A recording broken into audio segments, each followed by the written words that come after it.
Good evening. It's Monday, January 28th. If you've never been here before, I'm Cathy. That's David. Hello. I have schizoaffective disorder, agoraphobia, panic disorder, and general anxiety disorder. What do you got? I've got bipolar disorder with psychotic features, some sort of anxiety issue. I don't really know what they classify it as. I think yours is general also.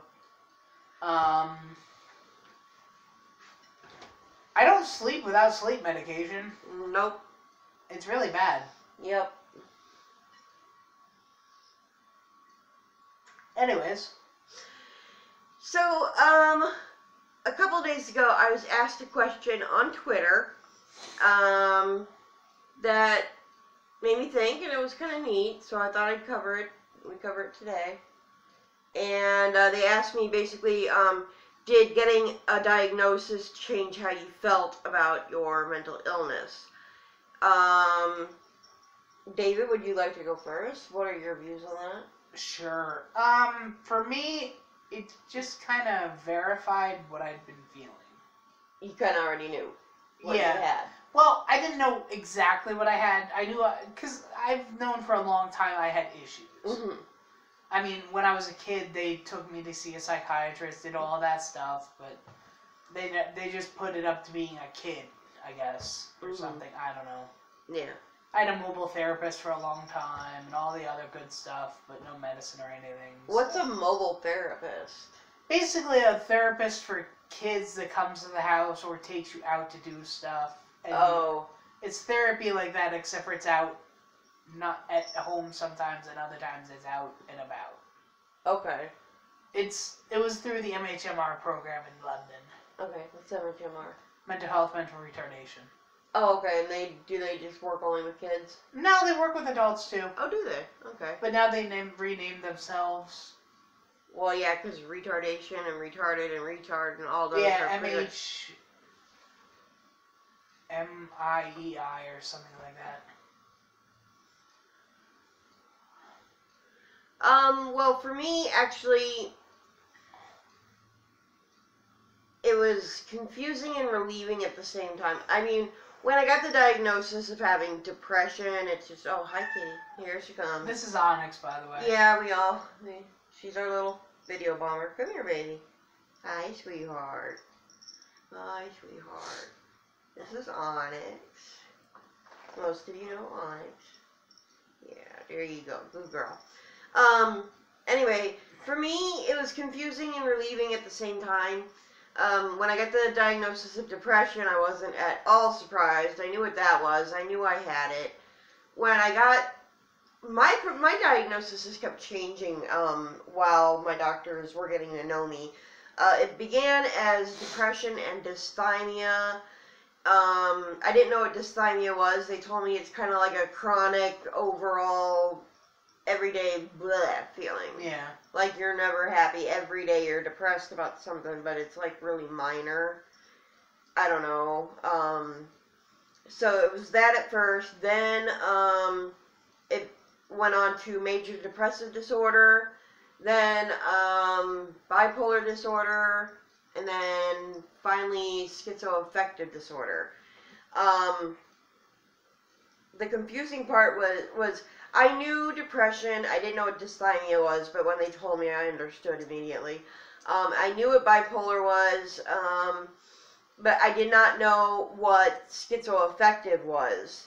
And it turns out it's a dual diagnosis where you have some form of schizophrenia, which in my case I believe is I think it's paranoid schizophrenia, but probably. They also have the what was that one called? Undifferentiated? Yeah. Or something like that? Yeah, but you tend to show more paranoia than anything else. Yeah, I do. And then my mood disorder, it's a combination of schizophrenia and a mood disorder. My mood disorder was bipolar 1. I was confused at first because I had never heard of schizoaffective disorder before. But at the same time, I was relieved knowing that there was a name for what I had. Because I had been showing so many different symptoms of so many different illnesses, I had no clue what was going on, really. I mean, I knew what my doctors were telling me, but I knew that there was more to it than that. So when they finally said, okay, you have schizoaffective, at first I was like, I have schizo what? I was like, well, you want to tell me what that is? And then they explained it to me. And it was just a relief knowing that it has a name, it does exist, I'm not a freak, and I'm definitely not alone, that there are plenty of other schizoaffective people out there. It has treatment plans that work, it has medications that work, and we narrowed it down, we knew what was wrong, and now we can make the first step on the journey of fixing it. Yep. Or managing it, anyway. Yeah, managing it. Yeah, because it is chronic. No fix.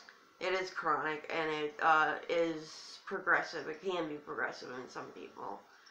I don't know if I've really gotten worse over the years.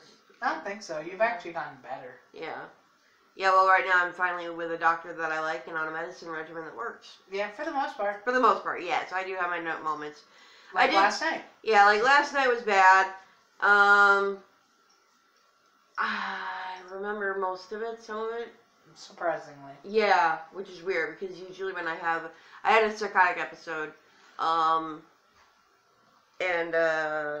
usually when I have a psychotic episode, I forget all about it the next day. I also found out a couple days ago that I'm allergic to Klonopin. Yep. That was fun, so I'm just going to stick with Ativan when it comes to that aspect of my treatment.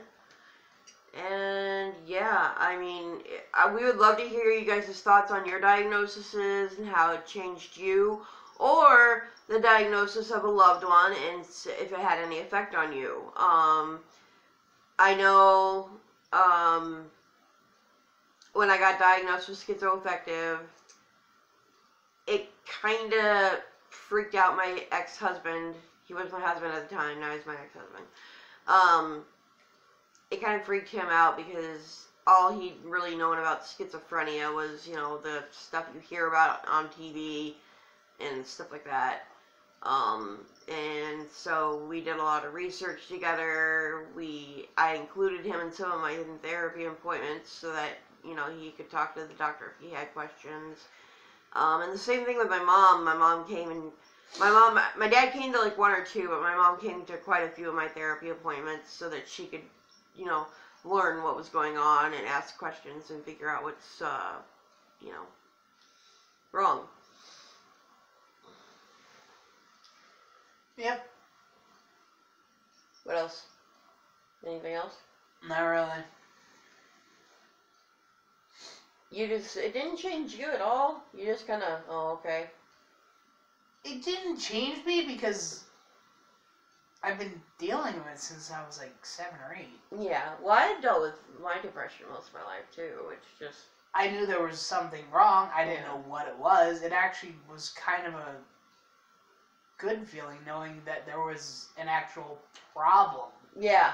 Not like like I said, it has a name. It has a name. It is a disease. They know how to treat it. Yes. Or they have a few theories on how to treat it, that is. Yeah, and a whole crap ton of medicine. Yeah.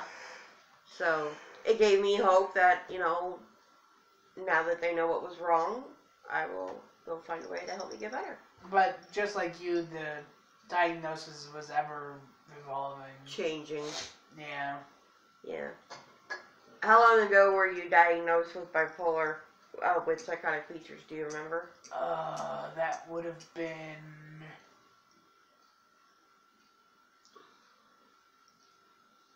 5 years ago. Okay. I honestly don't remember how much longer ago it was. Bipolar was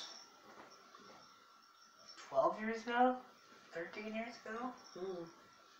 I know the depression, dysthymia. Well, the depression was all the way back, went all the way back to middle school, but I didn't receive an official diagnosis from an official doctor until about the age of 20. They had theories going back to when I was like 8. Yeah. Because I had seen doctors as a kid, but none of them ever really.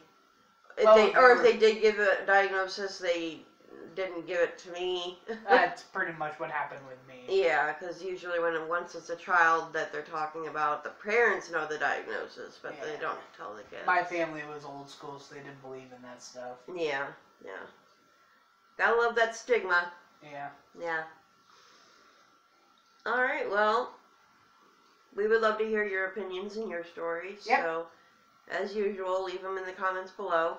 Don't forget to subscribe and share this channel. I mean, we want to reach out to everybody. We want people to know that they're not alone in their battles with mental illness and that it is possible to lead a semi-normal life.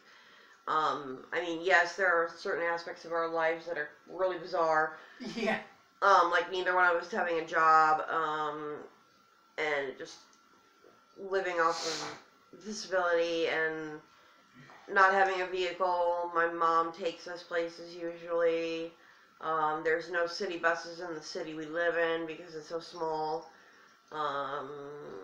There's pretty much no public transport of any sort. No. Unless you want to call a cab and pay an arm and a leg and another it's like leg. $30 each way. Yeah, and it's just like, no, can't afford that, thank you. So that part's kind of weird, but, I mean, our day-to-day lives, we get up, we take our meds, we have breakfast, we play with our cat, we watch TV, we play video games.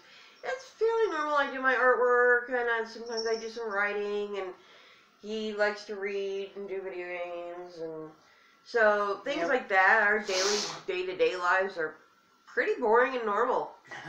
And other than having occasional episodes here and there where one of us gets sick or however has an episode related to our mental illness, other than when that happens and other than the fact that we have to take a lot of medication, I don't know, I'd say our lives are pretty normal.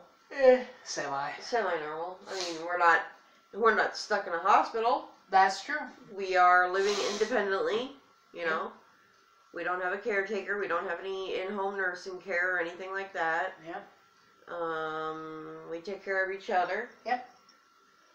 Yeah, so, I mean, it is possible to have a normal life. Yeah. And we would like to let people know that. So I think we're going to cut that short for the night. Yep. And we will see you all tomorrow. Have a good night. Have a good night. Yeah, thank you. Bye. Stay warm. We have like 15, 16 inches of snow right outside my patio door. Yeah, it's pretty bad. It's fun. So hopefully that'll end soon. Okay. It won't. Close up. Okay. Talk to you guys tomorrow.